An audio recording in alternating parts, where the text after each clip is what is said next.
Bihar SSC प्रथम inter स्तरीय मुख्य परीक्षा का ये 5वां मॉक टेस्ट है। इसमें टोटल 75 प्रश्न हैं जो पूर्णतः बीएसएससी पैटर्न पर आधारित है। आगे बढ़ने से पहले दो खास बातें। पहला, ये लाइन आप सबको समर्पित। दूसरा, प्रत्येक प्रश्न के बाद आपको 5 सेकेंड का टाइम दिया जाएगा जिसमें वीडियो पॉज करके खुद से ट्राई करना है। पहला प्रश्न है, राजा राम मोहन राय द्वारा ब्रह्म समाज की स्थापना की गई। तो राजा राम मोहन राय द्वारा ब्रह्म समाज की स्थापना 1828 में किया गया था। अगला प्रश्न है, मुगल प्रशासन में मुहतसिब था। तो मुगल प्रशासन में मुहतसिब कौन था? लोक आचरण अधिकारी। और ये जो मुहतसिब का पोस्ट है औरंगजेब द्वारा सृजन किया गया था। अगला प्रश्न है, अलाउद्दीन खिलजी के आक्रमण के समय देवगिरी का शासक कौन था? तो उस समय देवगिरी का शासक रामचंद्र देव था। अगला प्रश्न है, गुलाम वंश का प्रथम शासक कौन था? तो गुलाम वंश का प्रथम शासक कुतुबुद्दीन ऐबक था, जो 1206 से 10 तक शासन किया था। अगर बात बोला जाए कि गुलाम वंश का पहला वैध सुल्तान कौन था, तो ये इल्तुतमिश हो जाएगा। अब वैध सुल्तान, आप पूछोगे वैध सुल्तान क्या होता है? तो तब एक रिवाज चलता था, जो खलीफा से सनद पत्र लेता था वो वैध सुल्तान होता था। तो क्या था? इल्तुतमिश ने सनद पत्र लिया था खलीफा से। अगला प्रश्न है, कनिष्क के शासनकाल में बौद्ध सभा किस नगर में आयोजित की गई थी? तो कनिष्क के शासनकाल में बौद्ध सभा कश्मीर में आयोजित किया गया था। टोटल 4 बौद्ध सभाएं हुए, जिसके वजह से चारों इंपॉर्टेंट है और चारों से प्रश्न पूछे जाते हैं। कब आपसे क्या पूछ देगा आपको पता नहीं चलेगा, इसलिए हर एक चीज़ इससे हम लोग याद करेंगे। पहला तो इसका ईयर क्या था? पहला जो बौद्ध संगति हुआ था वो कब हुआ था? 483 बीसी। दूसरा 100 साल बाद, कितना? 383 बीसी। तीसरा 247 बीसी और चौथा 102 एडी। पहला 483, दूसरा 100 साल बाद 383, तीसरा 247 बीसी, चौथा 102 एडी। अब होता है कन्फ्यूजन कि किस शहर में हुआ था और किस शासक ने आयोजित कराया था। यहाँ पे मेन कन्फ्यूजन होता है। तो ये कन्फ्यूजन आज के बाद हमेशा हमेशा के लिए ख़त्म कर दूंगा, और मैं जो चीज़ बोल रहा हूँ उसको जस्ट ध्यान देना। देखो, बात करें राजगृह का, अगर राजगृह देखो तुम तो यहाँ पे क्या है? गृह, देख रहे हो? गृह, एक शब्द आ रहा है गृह। अब गृह में राज करोगे तो क्या होगा? शत्रु तो बनेगा ही बनेगा। कौन शत्रु बनेगा? आपका भाई बन सकता है, आपका चाचा बन सकता है, आपका बंधु, कोई भी बन सकता है। अगर गृह में राज करोगे तो क्या होगा? शत्रु पाल लोगे। दूसरा बौद्ध संगति हुआ था, यहाँ पे देखो क्या है, एक वर्ड छुपा है, वैशाली में साली। क्या है? साली, एक वर्ड छुपा हुआ है, साली। अगर घर में साली को रखोगे तो क्या होगा भाई? शोक होगा, बीवी लड़ेगी आपसे, ठीक है? इसीलिए साली, वैशाली याद रखना है। साली से क्या था? शोक हो रहा था। अगला है पाटलिपुत्र। अब देखो, पाटलिपुत्र में एक चीज आता है, पुत्र। जहां पुत्र आया तो पुत्र बोलने से क्या होगा? आपका पहला नाम ध्यान में आएगा, पुत्र का नाम। अब इन चारों में से पुत्र में क्या दिख रहा है? अशोक। सबसे पहले कितना प्यारा नाम है, अशोक। तो जब भी पुत्र का नाम है तो बोलना अशोक। चौथा है कश्मीर। देखो, कश्मीर में एक शब्द है मीर, मीर से क्या? मर गया। कैसे? तो कान में कुछ हो गया था, कश्मीर में देखिए मर एक आ रहा है, यहाँ पे कान आ रहा है।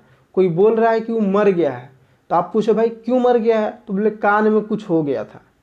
चारों याद हो गया होगा, मैं विश्वास कर रहा हूँ चारों याद हो गया होगा और परीक्षा में आप प्रश्न नहीं छोड़ोगे। पहला, आपको गृह दिख रहा है, गृह तो क्या होगा? शत्रु होगा। अगर गृह में राज करोगे तो क्या होगा? शत्रु पालोगे। दूसरा साली, वैशाली, अगर साली को घर में रखोगे तो क्या होगा? शोक हो जाएगा। तीसरा पुत्र, जैसे पुत्र आएगा कैसा पुत्र होगा? अशोक की तरह। देख रहे हो नाम, चारों में जो नाम है अशोक एक अलग ही नाम है जो आज के डेट में प्रचलित है। अब देखो पांचवा, कश्मीर। कश्मीर में क्या है, कोई मरने का साउंड आ रहा है, मर मर, काहे मर गया भाई, तो कान में कुछ हो गया था। अगला प्रश्न है, मेगस्थनीज की पुस्तक का नाम क्या है, तो मेगस्थनीज की पुस्तक का नाम क्या है, इंडिका। अगला प्रश्न है, हर्षचरितम नामक पुस्तक किसने लिखी, तो किसने लिखा है, बाण भट्ट ने। Option C is the right answer. अगला प्रश्न है, मुद्रा राक्षस नामक पुस्तक का लेखक कौन था, तो एक विशाख दत्त। विशाख दत्त ने मुद्रा राक्षस नामक पुस्तक लिखा है। अगला प्रश्न है, नौकरशाही का क्या कार्य है, नौकरशाही को ब्यूरोक्रेसी बोलते हैं, इसका क्या कार्य है, तो इसका कार्य पहला तो सरकार की नीतियों को भी लागू करता है। प्रशासन चलाना, बिल्कुल प्रशासन भी चलाते हैं वो लोग।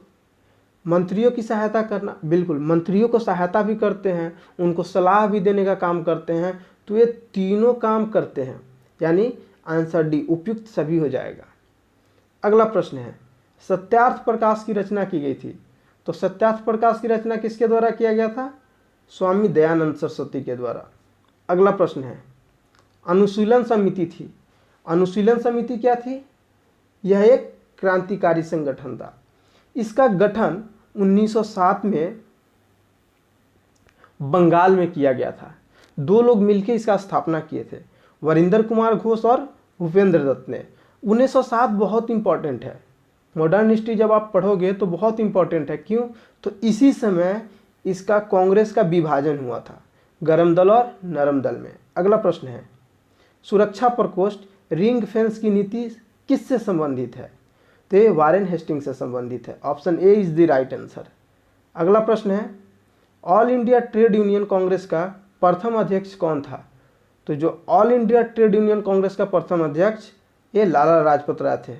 अगला प्रश्न है, भारत छोड़ो आंदोलन के समय इंग्लैंड का प्रधानमंत्री था, तो देखो भारत छोड़ो आंदोलन के समय इंग्लैंड का प्रधानमंत्री कौन था, तो चर्चिल थे। अब इसको याद करने का प्रॉब्लम होता है, याद तो कर लेते हो लेकिन 1857 और भारत छोड़ो आंदोलन बहुत कन्फ्यूजन होता है। अब जैसे देखो यहाँ पे क्या है, भारत छोड़ो आंदोलन क्या कह रहा है, भारत छोड़ो, अरे भारत जब छोड़ेगा कोई तो क्या करेगा, चल के ही तो जाएगा। तो देखो उसके नाम में चल आएगा, क्या है, चल चल चल, यानी चल, यहाँ से छोड़ के चल, भारत छोड़ के चल। चल से आपको याद आ जाएगा विलियम चर्चिल। अगला प्रश्न है, महावीर स्वामी का जन्म कहाँ हुआ था, तो महावीर स्वामी का जन्म कुंडल ग्राम में हुआ था। अगला प्रश्न है, महात्मा बुद्ध का महापरिनिर्वाण कहाँ हुआ था, तो देखो महापरिनिर्वाण इसका संबंध किससे है, तो मृत्यु से संबंध है। और मृत्यु कहाँ पे हुआ था महात्मा बुद्ध का, तो ये कुशीनगर में हुआ था। अगला प्रश्न है, महात्मा बुद्ध ने अपना पहला धर्म चक्र परिवर्तन किस स्थान पर दिया था, तो देखो यहाँ धर्म चक्र परिवर्तन जो प्रथम उपदेश दिए थे उसी को धर्म चक्र परिवर्तन बोला गया। बुद्ध लोगों की भाषा में, चाहे जो बौद्ध धर्म है उनके भाषा में इसको धर्म चक्र बोला गया, धर्म चक्र परिवर्तन।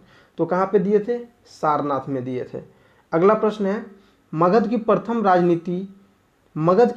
राजधानी कौन सी थी, तो मगध की प्रथम राजधानी गिरिब्रज या राजगिरी था। अगला प्रश्न है, निम्नलिखित में से किसको संविधान द्वारा मौलिक अधिकारों को लागू करने की शक्ति दी गई है, तो मौलिक अधिकारों को लागू करने का शक्ति सिर्फ दो ही लोगों को प्राप्त है, दो ही बॉडी को प्राप्त है, क्या, तो सर्वोच्च न्यायालय और उच्च न्यायालय। Option D is the right answer. अगला प्रश्न है, भारत का राष्ट्रपति किसके द्वारा हटाया जा सकता है, तो भारत का राष्ट्रपति संसद के द्वारा हटाया जा सकता है। क्योंकि संसद में दो सदन होते हैं, लोकसभा और राज्यसभा, तो उनका महाभियोग किसी भी सदन में इनिशिएट किया जा सकता है। इनिशिएट करना का मतलब शुरू किया जा सकता है। और जो महाभियोग है वो कितने अनुच्छेद में है, तो 61, आर्टिकल 61 में है। अगला प्रश्न है, निम्नलिखित में से कौन सा विषय समवर्ती सूची कॉन्करेंट लिस्ट में है, तो इस प्रश्न को सोल्व करने से पहले मैं 3 बातें बताऊंगा। यूनियन लिस्ट क्या होता है, कौन कानून बना सकता है, स्टेट लिस्ट क्या होता है, कौन कानून बना सकता है, और कंकरेंट लिस्ट क्या होता है, कौन कौन कानून बना सकता है। तो देखो यूनियन लिस्ट का मतलब क्या है, सेंट्रल गवर्नमेंट। वैसा सब्जेक्ट जिस पे सिर्फ सेंट्रल गवर्नमेंट कानून बनाए वो किस लिस्ट में आएगा, यूनियन लिस्ट में आएगा।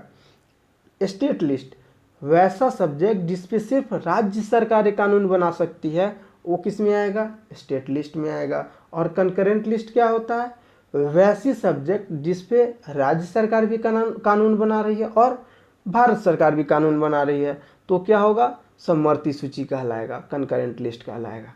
चलो अब इसमें जो टॉपिक है उसको देखते हैं, क्या क्या दिया है ऑप्शन। ऑप्शन ए क्या है, कृषि। चलो अब कृषि मैं बात करता हूँ भारत सरकार की। भारत सरकार के पास कहाँ खेत है कि वो कृषि का कार्य करवाएगा, तो इस पे कानून कौन बनवाएगा, राज्य सरकार, क्योंकि राज्य सरकार के पास खेत है ना, किसान है ना, वो काम करवाएंगे, उनको इस पे कानून बनाने का हक है, भारत सरकार को नहीं है, तो ये नहीं होगा, बिल्कुल नहीं होगा। दूसरा शिक्षा। अब देखो शिक्षा क्या है, शिक्षा पे राज्य सरकारें भी कानून बनाती है और भारत सरकार भी कानून बनाती है, यानी एक कॉन्करेंट लिस्ट में आ जाएगा। आपके हिसाब से ऑप्शन बी होना चाहिए। आगे बढ़ते हैं, पुलिस। अब देखो पुलिस राज्य सरकार में होती है और भारत सरकार में भी होती है, लेकिन सेम पुलिस पे राज्य सरकार और भारत सरकार कानून बना सकती है क्या, बिल्कुल नहीं बना सकती है। राज्य सरकार की पुलिस अलग होती है, जैसे Bihar police, Uttar Pradesh police, Chhattisgarh police, Maharashtra police, ऐसे होती है। जबकि जो सेंट्रल गवर्नमेंट की पुलिस है वो सिर्फ यूनियन टेरिटरी में वो लोग खड़े करते हैं, जैसे दिल्ली पुलिस, पांडिचेरी पुलिस। तो ये पुलिस आएगा, नहीं आएगा। बच गया रक्षा। अब बताओ रक्षा में क्या राज्य सरकारें कानून बनाने जाती है, नहीं बनाने जाती है। वो काम किसका है, सेंट्रल गवर्नमेंट का, और सेंट्रल गवर्नमेंट के लिस्ट में आता है, वो यूनियन लिस्ट में है, तो यहाँ भी नहीं बना सकती है। तो क्या हो जाएगा, option B is the right answer. तीनों लिस्ट को आप पहले समझ लो, मैंने जो बात बताया है उसको ध्यान में रख के जब अगले बार से आप क्वेश्चन सोल्व करोगे तो इन बातों को याद रखना, ठीक है, उसके बाद क्वेश्चन सोल्व करना। अगला प्रश्न है, जिस समिति की सिफारिश पर भारत में पंचायती राज की स्थापना की गई उसका अध्यक्ष कौन था होगा, कौन था, तो कौन था, बलवंत राय मेहता। और कितने स्तरीय समिति की अध्यक्षता किया था, तो ये 3 स्तरीय समिति की अध्यक्षता किए थे। एक और महोदय हैं अशोक मेहता जी, ये 2 स्तरीय 2 टियर की अध्यक्षता किए थे। अगला प्रश्न है, भारत में पंचायती राज व्यवस्था सर्वप्रथम राजस्थान और डैश में आरंभ की गई थी, तो कहाँ कहाँ, राजस्थान और आंध्र प्रदेश में प्रारंभ किया गया था।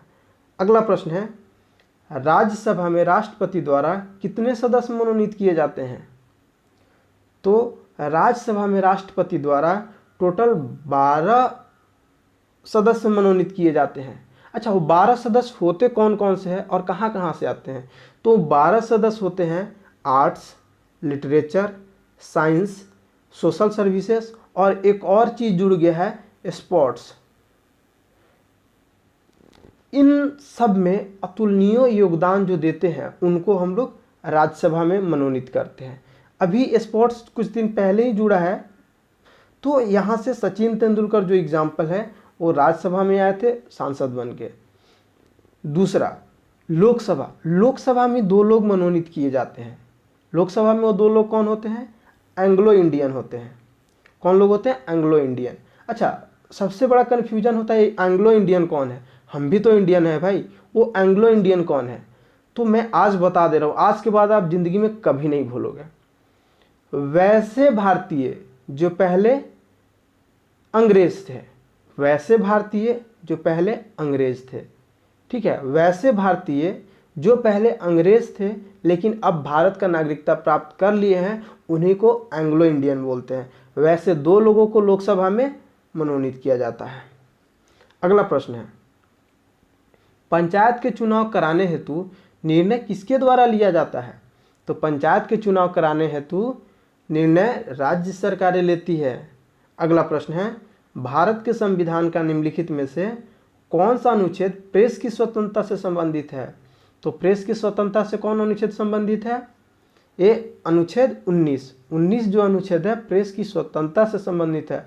और 2 क्वेश्चन इस अनुच्छेद से और आता है, ये जो आर्टिकल 20 और 21 है, एक क्या है, नेशनल इमरजेंसी, राष्ट्रीय आपातकाल के समय भी ये सस्पेंड नहीं होता है, इसको सस्पेंड नहीं कर सकते हैं, कोई भी नहीं कर सकता है। इन दोनों को छोड़ के आपके जितने भी फंडामेंटल राइट्स है, सारे सस्पेंड हो सकते हैं आर्टिकल 20 और 21 को छोड़ के।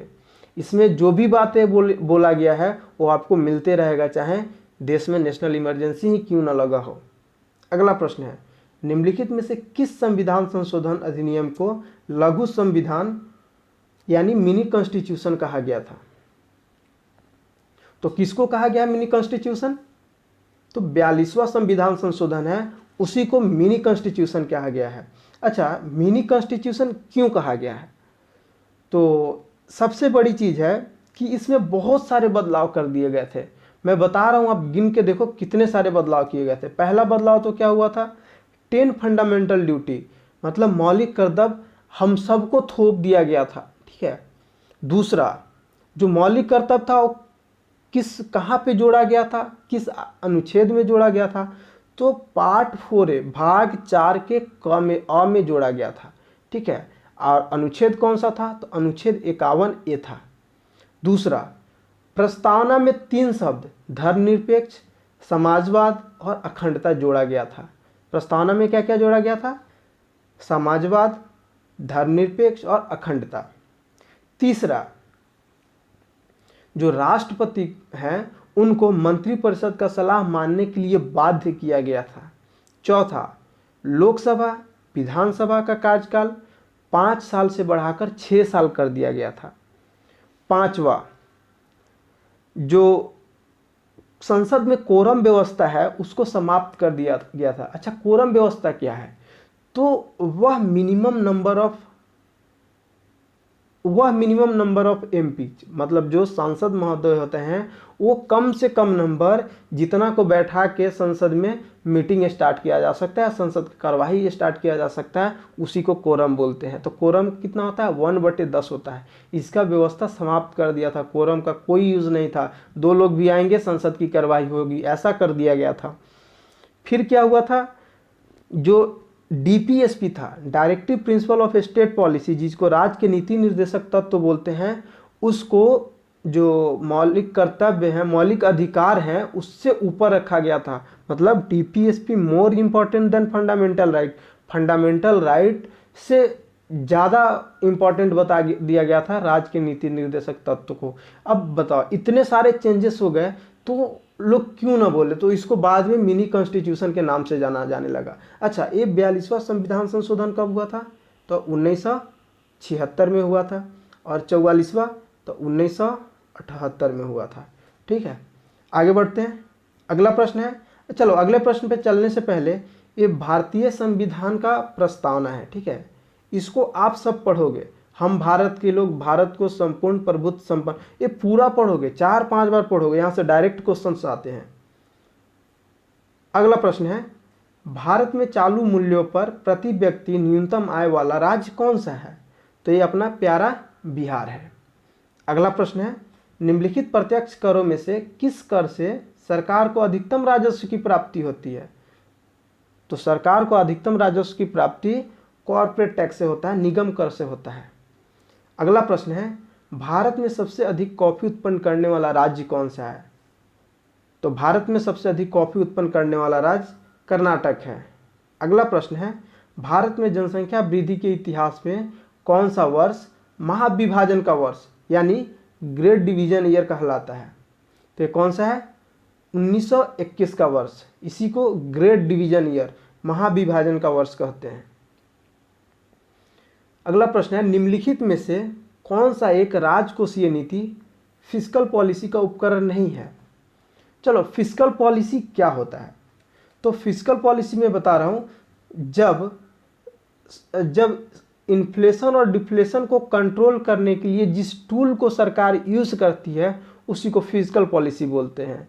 इन्फ्लेशन बोले तो बहुत पैसा, पब्लिक के पास बहुत ज़्यादा पैसा है। डिफ्लेशन बोले तो पब्लिक के पास पैसा नहीं है। मैं एक एग्जांपल से आपको समझाऊंगा, बाद बाकी जैसे जैसे टॉपिक आते रहेगा मैं समझाते रहूँगा। जैसे देखो, अगर पब्लिक के पास पैसा ज़्यादा हो गया, सपोज अभी आप 100 रुपये कमा रहे हो, तो मैं देख रहा हूँ यहाँ पे क्या है, पहला टूल्स टैक्सीएशन। अभी आप 100 रुपये कमा रहे थे, सरकार को कितना टैक्स दे रहे थे? 10 रुपये। आपके पास खर्च करने के लिए कितने रुपए थे? 90 रुपये थे। लेकिन फिर से क्या किया, जब लगा मार्केट में बहुत पैसा हो गया तो सरकार क्या करेगी, टैक्स बढ़ा देगी। और पहले 10% टैक्स लेती थी, अब 30% लेगी। तो अब आपके पास कितने पैसे बचेंगे, 70 रुपये बचेंगे 100 में से। अब बताओ, पैसा कम हो गया, पहले आपके पास 90 थे, अब 70 थे, तो आप कम खर्च करोगे ना। तो टैक्सेशन किसका है, फिस्कल पॉलिसी का टूल है। पब्लिक एक्सपेंडिचर, सार्वजनिक व्यय, ये भी फिस्कल पॉलिसी का ही टूल्स है। इंटरेस्ट रेट, तो ये बैंक में यूज होता है, ये किसका है, आरबीआई का पॉलिसी है।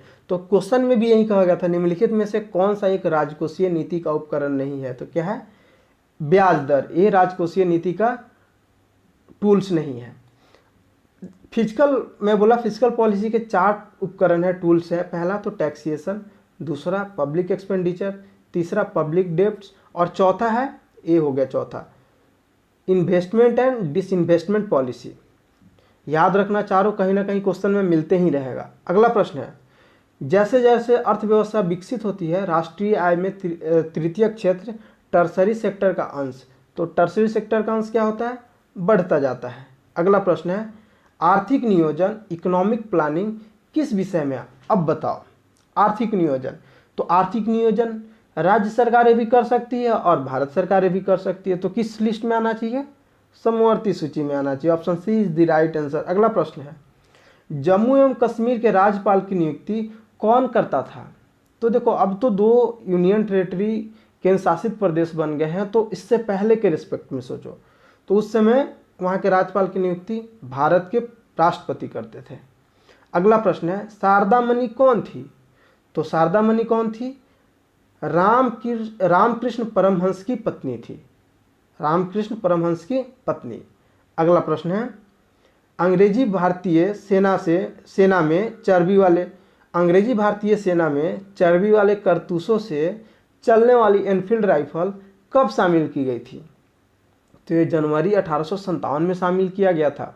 सबसे पहले जब जनवरी 1857 में शामिल किया गया तो एक खबर दमदम में फैलता है, फिर फरवरी 1857 में एक खबर बहरामपुर में फैलता है, 29 मार्च 1857 के खबर बैरकपुर में पहुंचता है। वहां पे 34वीं इन्फेंट्री का सिपाही मंगल पांडे ने ये चर्बीदार कारतूस चलाने से मना कर दिया। जो चर्बीदार कारतूस किससे बना होता था, गाय और सुअर के चमड़ों से। तो मंगल पांडे ने मना कर दिया, और जब विरोध हुआ तो क्या, 2 ब्रिटिश अधिकारी लेफ्टिनेंट बाग और सार्जेंट हर्सन को उन्होंने घायल कर दिया। तो कब शामिल किया गया था, जनवरी 1857 में। अगला प्रश्न है, बंबई में अखिल भारतीय व्यापार संघ कांग्रेस की स्थापना कब हुई। तो ये 1920 में हुआ था। अगला प्रश्न है, अमृत बाजार पत्रिका की स्थापना किसने की। तो अमृत बाजार पत्रिका की स्थापना शिशिर कुमार घोष ने किया था। अगला प्रश्न है, किसने कहा था कांग्रेस आंदोलन न तो लोगों द्वारा प्रेरित था, न ही यह उनके द्वारा सोचा या योजनाबद्ध किया गया था। तो ये सर सैयद अहमद खान ने किया था। ये यहाँ पे खां होगा, इसको ठीक कर लीजिएगा आप लोग। अगला प्रश्न है, गांधी इरविन समझौते के हस्ताक्षरित होने में किसने महत्वपूर्ण भूमिका निभाई थी। तो तेज बहादुर सप्रू, इन्होंने महत्वपूर्ण भूमिका निभाई थी। अगला प्रश्न है, अफीम उत्पादन हेतु प्रसिद्ध था। तो अफीम उत्पादन हेतु कौन राज्य प्रसिद्ध था, ये बिहार राज्य प्रसिद्ध था। अगला प्रश्न है, निष्क्रिय विरोध के सिद्धांत का प्रतिपादन किसने किया था। तो निष्क्रिय विरोध का सिद्धांत का प्रतिपादन महात्मा गांधी ने किया था। अब मैं बता रहा हूँ ये होता क्या था। तो महात्मा गांधी का एक जो महत्वपूर्ण हथियार था वो निष्क्रिय विरोध। किसी भी अंग्रेजी काले हुकूमत के खिलाफ, काले कानून के खिलाफ उनको विरोध करना होता था तो 10 लोग, 15 लोग, 150 लोग को ले लिए और सड़क किनारे जाके बैठ के धारणा देने लगे। यही निष्क्रिय विरोध था। आज के डेट में अगर आप देखो एग्जाम्पल, तो अन्ना हजारे को आप ले सकते हो। अगला प्रश्न है, निम्नलिखित अखबारों में से कौन सा मुख्यतः उदारवादियों को नीतियों का प्रचारक था। उदारवादियों की नीतियों का प्रचारक था तो वो लीडर, और इसके जो संपादक थे मदन मोहन मालवीय जी थे।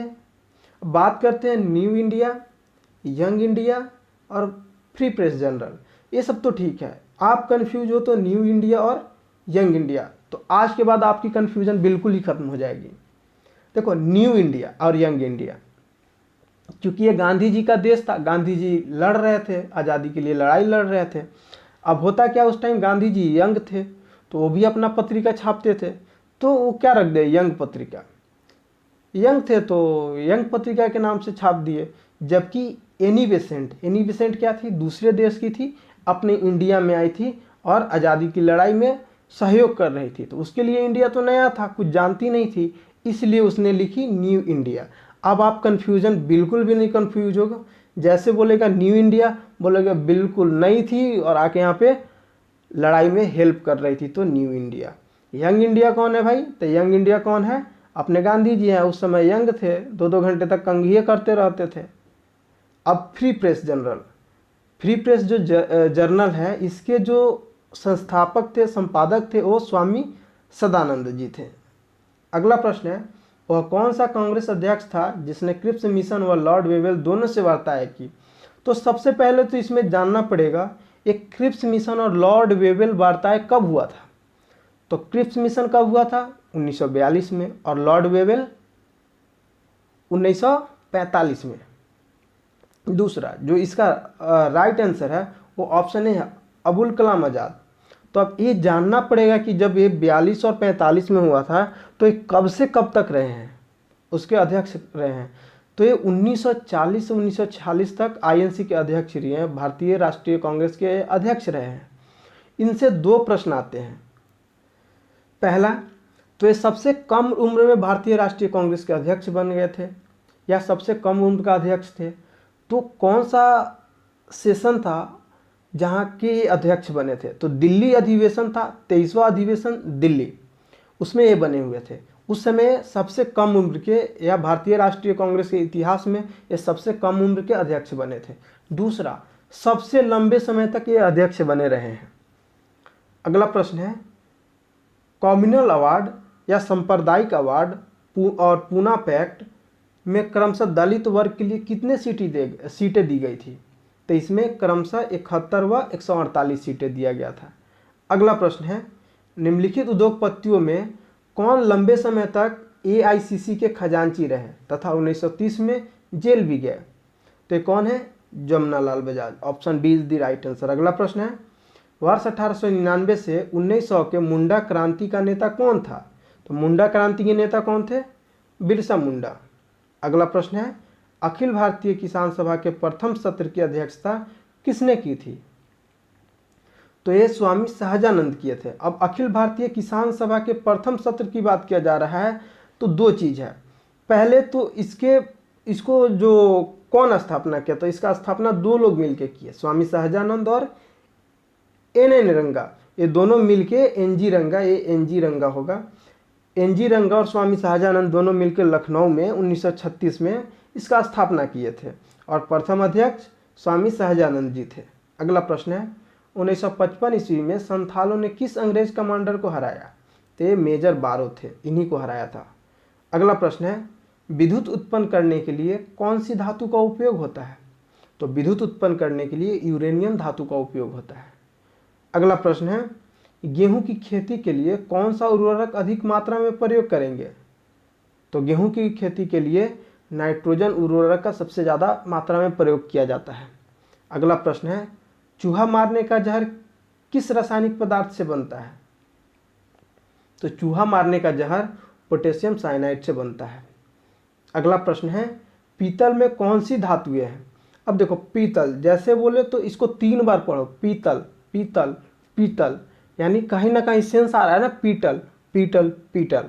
तो अब कोई पूछे कौन पीटा है, कौन पीटा है, तो क्या बोलोगे, पिताजी पीटे हैं, पिताजी। हो गया ट्रिक, पिताजी। पी से पीतल, त से तांबा, ज से जास्ता। देखो तांबा जास्ता किस में है, ऑप्शन डी में। Option D is the right answer. आज के बाद आप जिंदगी में कभी नहीं भूलोगे। अगला प्रश्न है, एस्प्रिन कहाँ से मिलती है। तो एस्प्रिन हमें एक पेड़ से प्राप्त होता है। अच्छा, अब इससे 3 प्रश्न आते हैं। पहला प्रश्न क्या आता है, यह किससे प्राप्त होता है। तो यह किससे, साई के वृक्ष यानी विलो, इंग्लिश में भी कभी कभी नाम दे देता है, इसलिए आप दोनों याद रखना, साई के वृक्ष या विलो से प्राप्त होता है।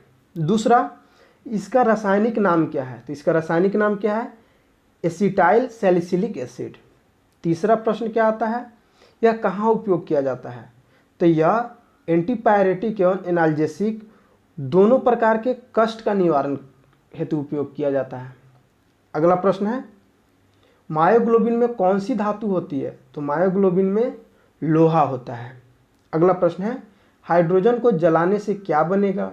तो हाइड्रोजन को जलाने से पानी बनता है। अगला प्रश्न है, चुंबकीय सुई किस तरफ संकेत करती है? तो ए देख लो, चुंबकीय सुई किधर संकेत किया हुआ है? नॉर्थ की तरफ किया हुआ है, यानी किधर करती है? उत्तर की तरफ।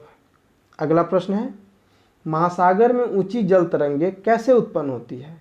तो ये चंद्रमा से उत्पन्न होती है। Option D is the right answer. अगला प्रश्न है, अम्ल वर्षा एसिड रेन होती है। तो एसिड रेन कहाँ से? तो कारखानों से ज़्यादातर होता है। अगला प्रश्न है, सोने को घोला जा सकता है। तो सोने को किस में घोलते हैं?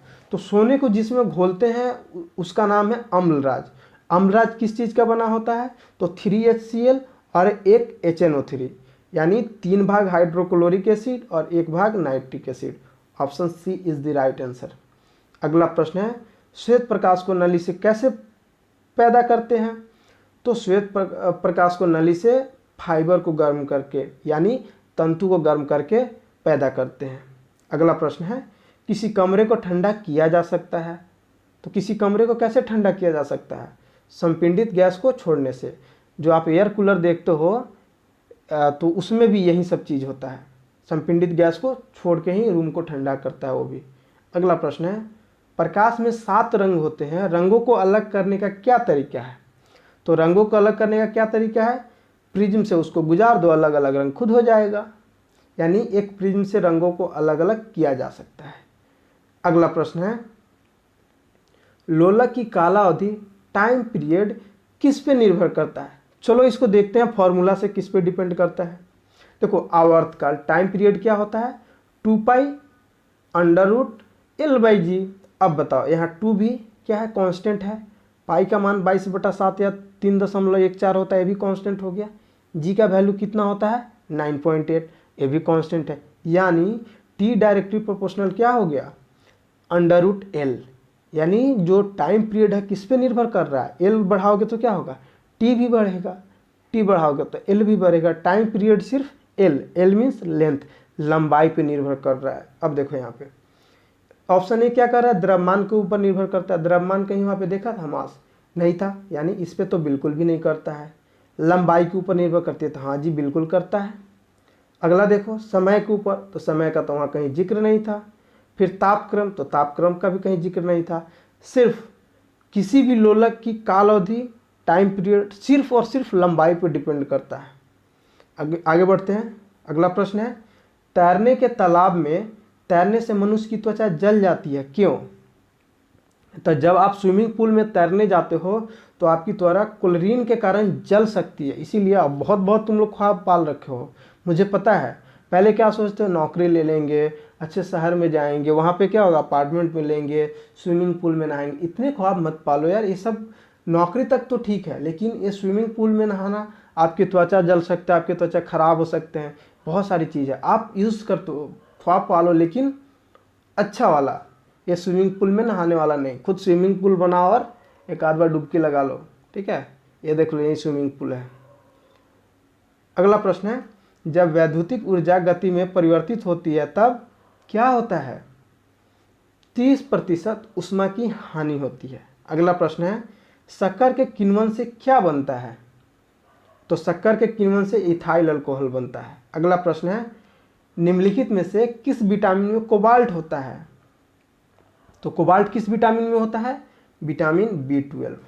अगला प्रश्न है, मनुष्य में एफ्लाटॉक्सिन खाद्य विषाक्तन द्वारा समानतः कौन सा अंग प्रभावित होता है? तो एफ्लाटॉक्सिन खाद्य विषाक्तन द्वारा यकृत प्रभावित होता है। Option D is the right answer. अगला प्रश्न है, इनमें से रक्तदाब का मापक यंत्र कौन सा है? तो रक्तदाब का मापक यंत्र कौन होता है? Sphygmometer. Option C is the right answer. अगला प्रश्न है, रडार का आविष्कारक कौन था? तो रडार का आविष्कारक रॉबर्ट वाटसन था। अगला प्रश्न, अच्छा चलो, एक क्वेश्चन ऑफ दी, आप लोग इसको कमेंट करोगे। इस क्वेश्चन का आंसर मैंने बताया भी है, समझाया भी। अगर आप वीडियो अच्छे से देखोगे तो इसका आंसर एक बार में कर दोगे। 1857 की क्रांति के समय ब्रिटिश पीएम कौन था? चर्चिल, पामेस्टर्न, रामसे मैकडोनाल्ड और क्लेमेंट एटली। आप लोग कमेंट में इसका जवाब दो। आज के लिए इतना ही। एक वीडियो इतिहास का पोस्टमार्टम सीरीज हम लोग अपलोड किए थे, अगर आप नहीं देखे हो तो जाके देख लो। आप किसी भी एग्ज़ाम का प्रिपरेशन करने जा रहे हो तो ये वीडियो आपके लिए लकीर का फ़कीर साबित होने जा रहा है। साथ ही कल प्रैक्टिस सेट 2 भी आएगा हिंदी का। अगर आप लोग अभी तक हिंदी पे नहीं लगे हो तो बिल्कुल ही लग जाओ। तीसरा, चैनल पे रेगुलरली विजिट करते रहो।